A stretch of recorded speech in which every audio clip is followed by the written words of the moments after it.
Brand new LCP. Now, we're going to play a game, man. Play a game live on air.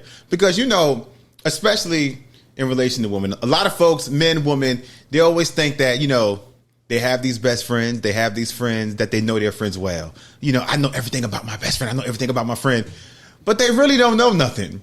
Or sometimes you might have friends that you think might love you, but they really hate you. So, hold on. What's the name of this game you bought? It's called what?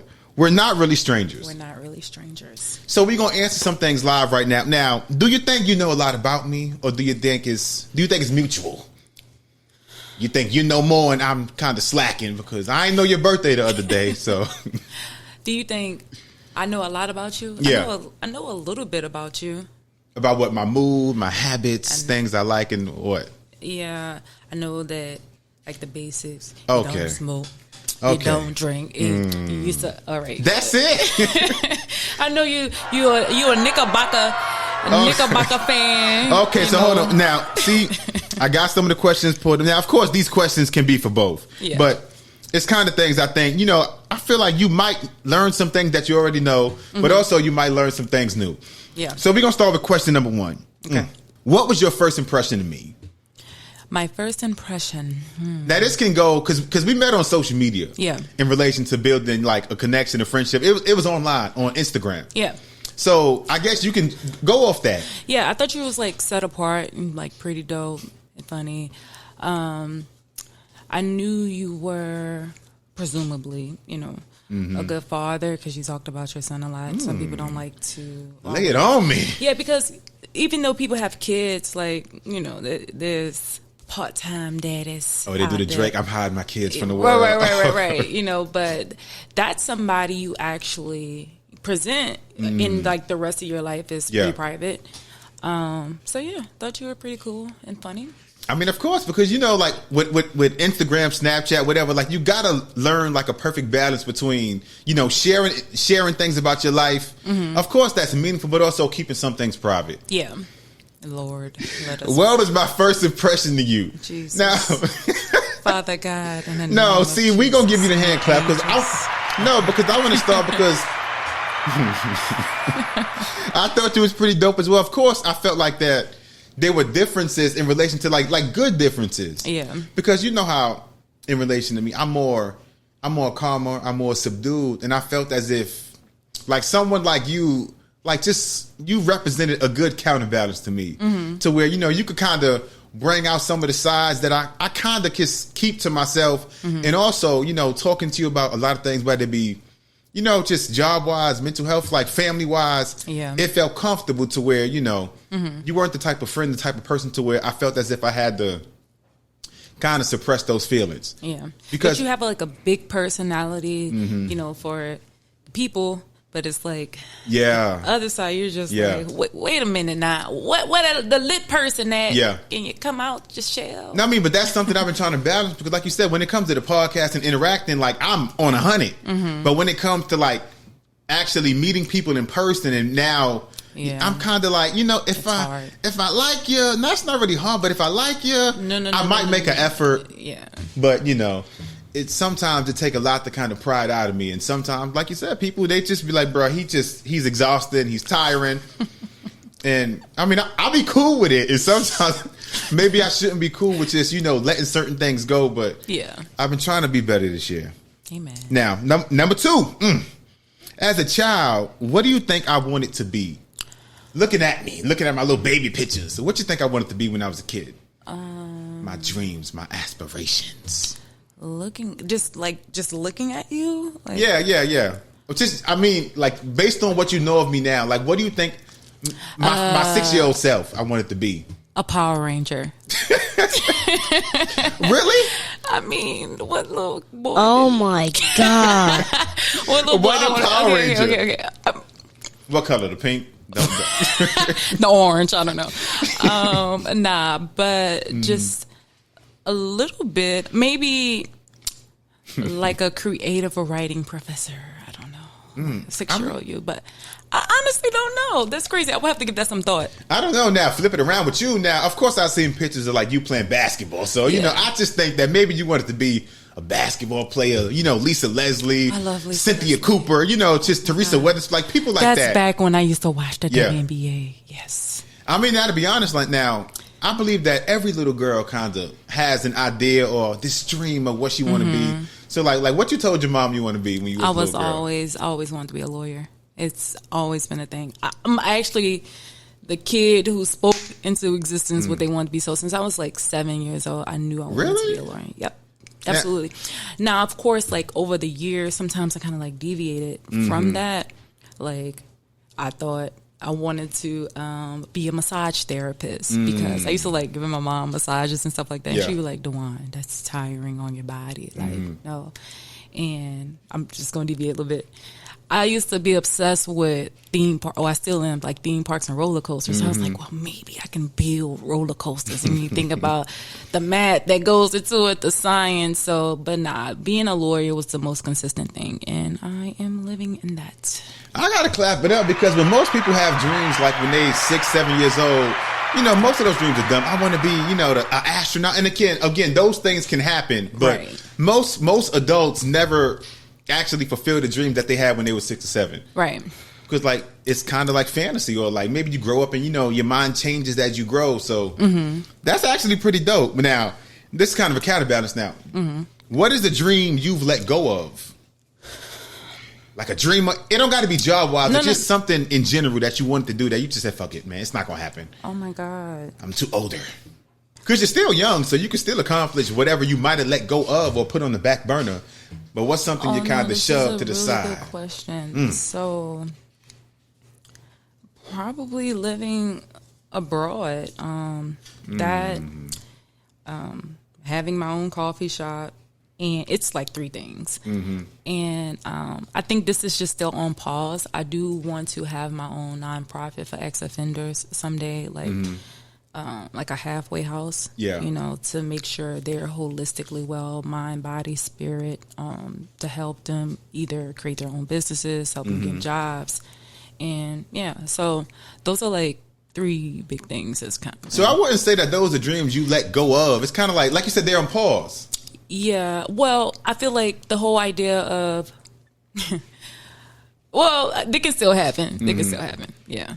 That dream, I don't want to say, I mean, to take your words, it probably will be on pause. Like I love working in the school district around kids, but as of right now, that's on pause in relation to doing teaching, counseling, what I was doing in Athens, and you know, you got to get your bread up first, and then kind of like double back. I feel like in this day and age, shit, back in 2007, shit, you could make $55,000 a year and live a good life. You know, but now you can make that now. Everything, inflation, that's food, like $5 an hour. Like we just see on the news the other day where like eggs went from like $1.50. Eggs is like $5.25 now in the store. You ever seen that Tyler Perry movie, Good Deeds, or something like that? Yeah, I seen that. And he didn't know how much milk costs. I ain't know how much eggs cost. So I ain't saying you ain't know how much. Oh, no, my bad. I just was hearing. we not in your tax bracket. I'm not in my tax bracket because I seen that movie. But now Tyler Perry in that movie, he was wealthy, so he didn't really care. Yeah. Like milk could have been $35 a gallon. He gonna get his milk. He would have got his milk. Okay, how much this shit cost? I'm gonna swipe the card.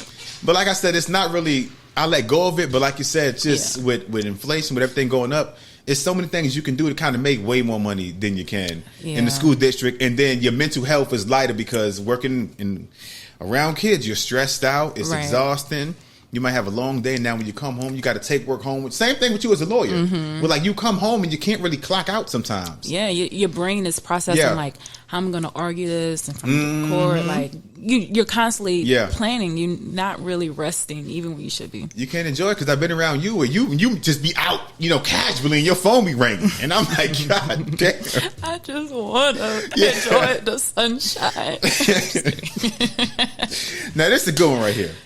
Now, when someone asks, how are you? How often do you answer truthfully? Or do you kind of give the cliche, I'm good? It depends on who's asking me.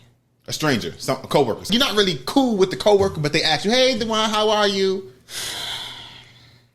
Because most people just give the cliche, I'm good, I'm doing well. That's what I get most of the time.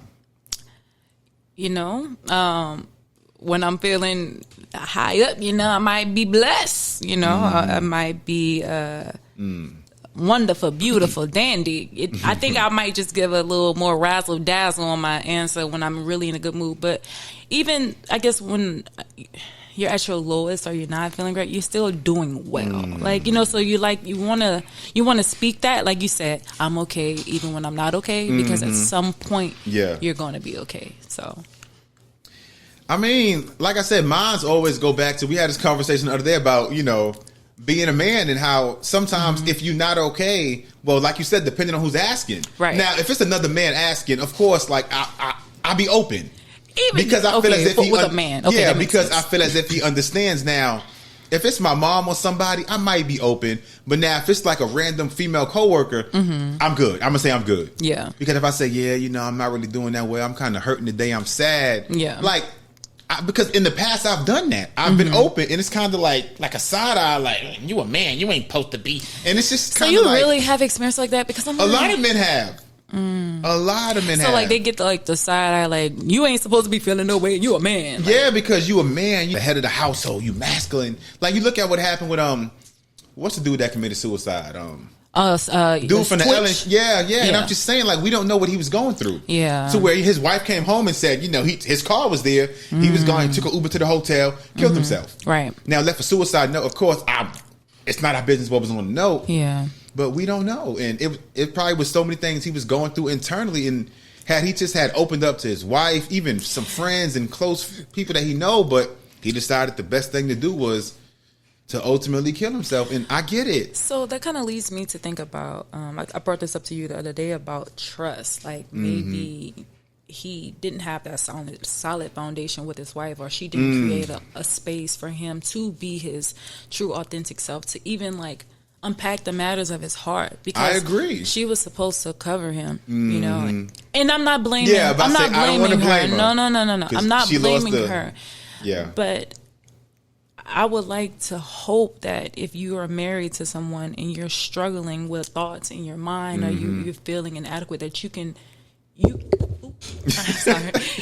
talk to your significant other about that, and they catch you, when you're weak, because you guys are teammates. So it's like the batteries, like the plus and minus, right? When you're on a high and I'm low, you're supposed to give me some of that energy, you know what I'm saying? So again, I am not blaming her. Not at all. Not at all. But if it was a matter of you not being able to share your heart with your wife, that's kind of sad. You know what I mean? So, but we don't know. Yeah, we don't know. And that's why I be saying couples got to talk, because every time I seen him or I seen her, they was always happy and dancing. And that's why I say social media can be misleading, because people, they only post, well, not everybody, but a lot of people, they only post the highlight reel, the good moments, to where... Yeah. And that's why I'm constantly saying, you can talk, you can open up, about my breakdown, and I don't hide that from nobody. And that's why I said, it's freeing. That's why I said, when it comes to you, I appreciate you, because if I'm having a bad day, if I'm feeling sad, we're losing my cousin, and things like that. Like, I feel as if I can open up to you, and it's not that judgment. Yeah, it's not that you give me the side eye, like, he a man, why he sad, and it's just like. Because like that makes it would be concerning if you wasn't. Yeah, because that makes a lot of men serial killers. It make a lot of men shut down, because as a woman, you have a lot of outlets. Like, you can have a bad day, go on Facebook and just post a status, and all your friends are gonna comment, "Girl, you're gonna be okay." It's like that positive motivation. What's crazy? I think maybe years ago, when I say years ago, maybe 10 years ago, I probably would have vented, but I really don't vent much on social media. Please don't. I'm not that. It would have to be something crazy, like something in court that may happen. But as far as things that go on in my life, personal, you had a bad day, you had an argument with your mama, and you rush online to vent. That's stupid. First of all, she gonna find out. It's it's stupid. Oh yeah. Anyway, sorry. Nah, you good. Now we're going to go into... this is a good one. Okay. Has a stranger ever changed your life? Complete stranger. A complete... you just met day one? Now, when I say change, I don't just mean financially. It could be just spiritually, mentally, even a motivational quote, just something that changed your life. Yes, and the thing is... I know I've had amazing encounters with strangers, and I can't give you an example, but Like, for example, like I can't even tell you the contents of the situation because, like, during Hurricane Katrina, I was 13, when this happened, and we were outside the convention center.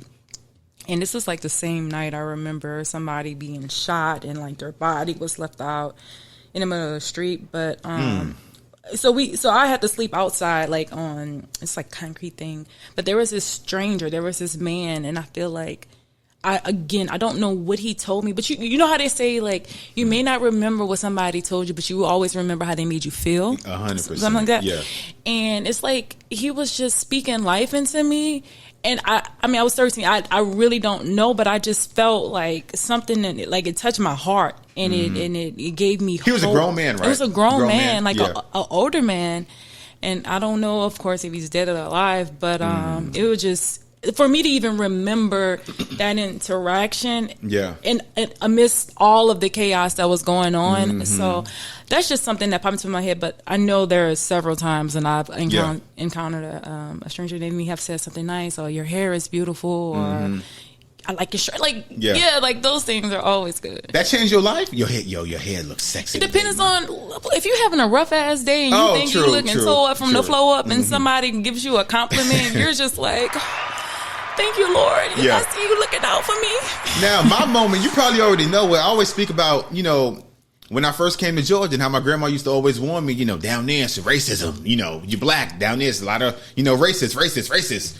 And remember I told you when I got stranded in Savannah. I got stranded in Savannah. Like, I took I had no money. I took the cheap ass bus. It was like $25 to go from Georgia to New York. The price was so low, I should have already known what was going to happen. I got stranded.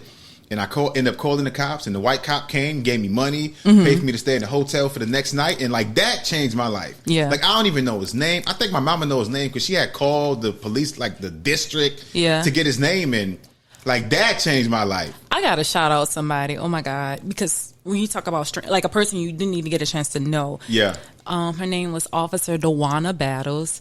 And so this is around Katrina. So I went to this middle school in Houston, and she was the campus police officer. Yeah. And she knew we just came from New Orleans. I didn't have anything. Like, I lost everything. So all I had was, like, the clothes on my back. Damn. Literally. And she just, like, whatever money she had in her pocket, she gave it to my mom. She took us to Walmart and got us some, like, basic necessities. Like, we had, like, a 10, the TVs back in 2005. It was like this little small TV. Yeah. She got my mom, like, a futon. She bought me to go get my first pair of shoes. I had got some Adidas. It was like just generous. Damn, she bought you all that full time? Yeah, Adidas? We had nothing. Yeah. Literally I couldn't even nothing. Imagine. This was like peak Katrina, right? During Katrina. Like, we just, because when they finally came and got us from down there, they shipped us to, like, Arkansas, and we found the people we were separated from, and we drove to Houston because we had, like, a family member there. Yeah. And my mom was trying to hurry up and enroll me in school because it had been like a week or so I'd been out of school. And I literally had nothing. And this lady, like, provided us with, like, some basic necessities. What's her name? Dewana Battles. We're gonna clap it up. See, and, like, that's why I enjoy stuff like that, and, like, those positive interactions with the police, because those are things that we don't really see. Yeah. And that's why my mom, she went out her way to find out his name, and she ended up, getting his name in a little paper down there. Yeah. And, like, she went out her way because, coming from the Bronx and the projects, like, my interaction with the police, it's never been good. Yeah.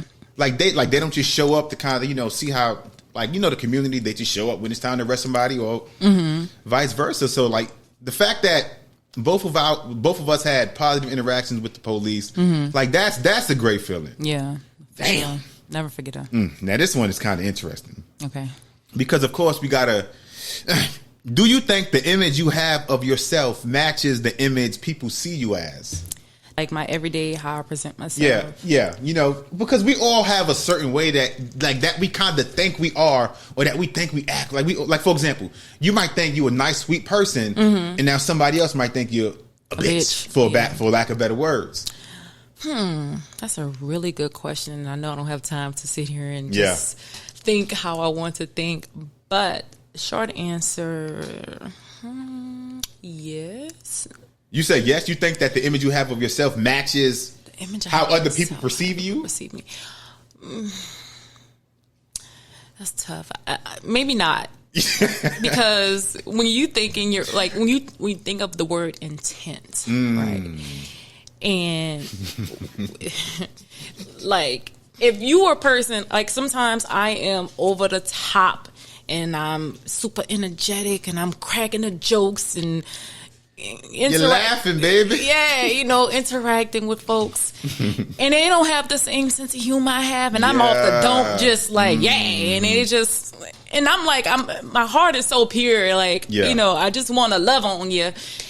And everybody don't receive it the same way. So I think that could be problematic, where I could probably rub people the wrong way. And it's like, that wasn't my intent or my aim. So that could be a problem. But far as like how I present in other ways, I don't think I'm able to be my full authentic self all the time because of my profession and also my faith, because there's always this conflict, right? Like, I'm a human being and I live in this world, but yet, like, I'm a believer of Christ. And it's just like, sometimes there's this constant battle where I'm like, I don't know how to be, if that makes sense. Yeah. So that's like a constant struggle sometimes. I mean, for me, I'm going to say no.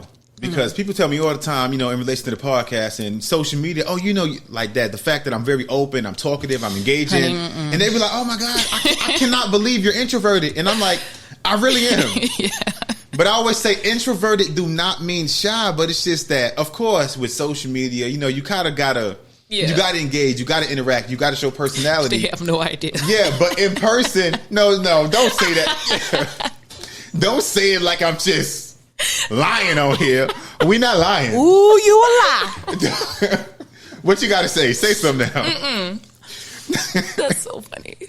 No, I mean, but that's real though. You know how, like I said, to where I've seen people like Martin Lawrence, where he said he's introverted. Yeah. And now we see how he is when he go on the stage. We see how he is in movies. He's laughing, he's engaging. Even Cat Williams. But you know what? I get that. I think ever since my whole mental health thing, I definitely get that, because when you're around people you're comfortable with, it's like, oh my God, you are the star of the party. Yourself. I'm myself, but I'm also, when I think about being an introvert, I actually don't be liking to go outside like that. Like, I'm cool with just really chilling at home and not going with your people sometimes, right? Yeah. I mean, but even sometimes I'd be like, okay, I'm just want to chill. I don't want to be around buku people like that. Unless it just requires that, like, a parade or a festival or something. But anyway, or the second line. It's the second line. What you call it? Line dance. The line dance. Oh God. Now I want to end it with this one. Okay. Now, what are you more afraid of? Failure or success, and why? What makes you more fearful? I know it sounds like an easy question, but I don't got much time to answer. No. You can answer. I'm gonna go. No. So I'm gonna just go this route, so I don't have to be this long, dramatic pause. Success is something that I feel like it's a constant thing, because you're always evolving, and it's like the moment you have something figured out, like, I feel like people say life throws you something, but I'm like, I know it's God, because He constantly wants you to depend on Him. So when you're reaching a level of success, I feel like, me personally, DeWine speaking, that I need God to sustain me where I'm at, because it's easy for you to get comfortable, thinking like things is going to continue to flow, but sometimes you can't do it in your own power. And I think when you fail, of course, you have no choice but to kind of like figure out and get yourself up out of it, right? As one of my friends would say, you got to go inch by inch, because a lot of times we just want everything to happen like right now, instantly. And I know I'm guilty of this. Like, even now, it's just like, in this day and age now, it's instant gratification. It got to happen today. I feel like that because of this housing market. I'm like, God damn, these houses is expensive as hell. I got to figure out how to be successful like right away. Yeah. But that's because of how things are rapidly growing. I don't have time to, twiddle my fingers and try to. It's a different level of stress, but definitely the fear in success more so comes with the level of responsibility. That's really, because I can live a low key life now. Yeah. But you wanna, you don't want to be mediocre. You definitely want to operate in a spirit of excellence. And I think that's something I'm going to be working on, which is scary. Like, because it takes sacrifice. Yeah, it takes a lot. Being consistent. That's hard. Right? Yeah. It takes maybe getting up early. It takes putting away your vices. So that's scary. And that's what I'm dealing with. Like, you can't want great things without willing to die to yourself and sacrifice. So, anyway. Now, my part, I'm related to the podcast because actually, like success and failure, like I'm afraid of both. Yeah. Because when I first started the podcast, I remember like I used to never engage on social media. I hate social media. It's like, no, I used to just put out episodes and not even say nothing, not engage, not do polls. Yeah. But, you know, as more people started tuning into the podcast, like the success is what scares me. Because like we said, I'm introverted. Yeah. And now when the podcast is more and more people are listening, now I have to engage more. And like that's uncomfortable for me still. To where, like, for example, like the other day I got a DM from a stranger and I'm like, I wasn't really in a talkative mood, but I know that, you know, being independent, this person, they listen, so I can't ignore them. Yeah. So of course I engaged back. So like the success part scares me because success with the podcast, I got to be outside my box, be outside my comfort zone. I got to engage. I got to, but like you said, consistency. Because I had a friend, you know, he told me that the fact, because in May of this year, it'll be 4 years. And I ain't realized that. Oh, that's dope. Congratulations. Let me clap it up for myself. Yeah, that's dope. Like, I'm like, it was May 2019. And I was like I had no idea. I had no idea. That's 4 years. That's 4 years. And that's why I say, even when I get, you know, donations from the podcast, I just be like, damn, like I think I was in Athens. And it's just like, it's crazy. Yeah. You know, seeing the growth, you know, just because of course you grow as you go. Yeah. But like I said, that'll be my fear. Like failure. Of course, I don't want to fail. Nobody wants to fail. But it happened. That's the thing with no mastermind. I don't know anybody who is like a multimillionaire, a billionaire who did not come from like poverty or had a really, really bad season of their life. And what they did, during the darkness, right? That's when they grew. Like, you don't see, you know, those seeds, right? But they put in that work in the dark. Yeah. You know, and so, you know, I love me some Tyler Perry, you know, like it's like it wasn't always beautiful and sunshine and roses, right? And even some of these millionaires you may not know about, like I know this lady, she's a $1 million real estate investor, but at some point she went bankrupt and she was living with her husband and all her kids was living in the basement of her mom's home. Like, she failed at some point.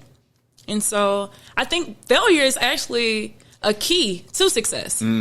Of course, you gotta fail. I believe got to fall on your head, you know. But that also, I think, balances you out and you stay grounded, right? And then you can also help pick somebody else up who may have bumped their head and who wants to give up. Like, man, I failed, but like, no, look at me, I failed too. Look where I'm at now. So I think that's crucial, because if you like Michael Jordan, if Michael Jordan never got kicked off the team, how can and then became like one of the world's greatest basketball players? How can you encourage a kid who's in the 8th grade who ain't make the A squad? You know what I'm saying? Like, bro, it's all right, dog. Cause look, MJ, all them niggas be lined up buying their shoes. Maybe that's what you needed back in your days. But you feel what I'm saying? No, 100%. Yeah. All the greats at some point, like, they were picked over. Like, niggas wasn't checking for them. But look, you know, and look where they're at now. What's the term? Like, overnight success. I hate that term, because people say that when like something seems as if it happened overnight. Yeah. But see, people don't see, you know, like the times you spend by yourself, crying, with family, crying, boo-hooing, like the ugly cry. Yes, like, man. Like just brainstorming. Like the ramen noodles, not me though. I don't care. Not exactly. So like, so you know, so when things start going well, you get the Grammy, you get the Oscar. Yeah. Folks act as if those days don't matter, but because they didn't see it. It matters. It matters. Like you said, man, consistency, working hard, and the failure, because that applies to anything. Relationships, relationship Absolutely. ain't work out, you learn from it. Job, you did bad, you was missing days, you got fired. Yep. Now you learn. So like that applies to every facet of your life. I remember when I was in college, like my first 2 semesters in college, I failed Spanish I had an F both times. You failed Espanol? Yeah, no, but it was my fault because, I just thought... It's my favorite subject. Nah, because I thought, it's just Spanish. I could just coast through it. I grew up around Puerto Ricans, Dominicans, and I didn't put the effort. Now, third semester, yeah, I put forth the time, the effort. I had a study partner who was Spanish. Okay. And I had a B+. Nice. So it's just like those failures played a part. Yeah. Because if I would have had a C-, hey, that's passing. I would have... all I need is a 2 point. If you miss that accento over the word, that shit, bro. Yeah. You be like, wait, I got that. Nah, but you got to be precise with it. You got to be precise. You had to learn all those things. So that's why I said I appreciate you, man. Yeah. Nah, this is actually a good game. What's this called again? We're not really strangers. Yeah. So where'd you get this from? You got it from Walmart, Target, Best Buy? And if anybody who knows me know I hate Walmart. Yeah, y'all. that dirty ass store. Shout out to Walmart though. But shout out. Yeah, shout out Walmart. Well, they ain't paying for nothing, so I don't want to do shout that. them out Don't too do much, that. you know what I'm saying? Nah, but I appreciate you, man. Because like, what's this? Level 1 is perception. Level 2 is connection. And I think now, see, I don't got no level 3. I think that was reflection. So next time we're gonna do the reflection. But it was kind of good. I got to learn more about you in terms of like deeper. Deeper than just that's surface what it's level. all about. 100%. So I clap it up, man.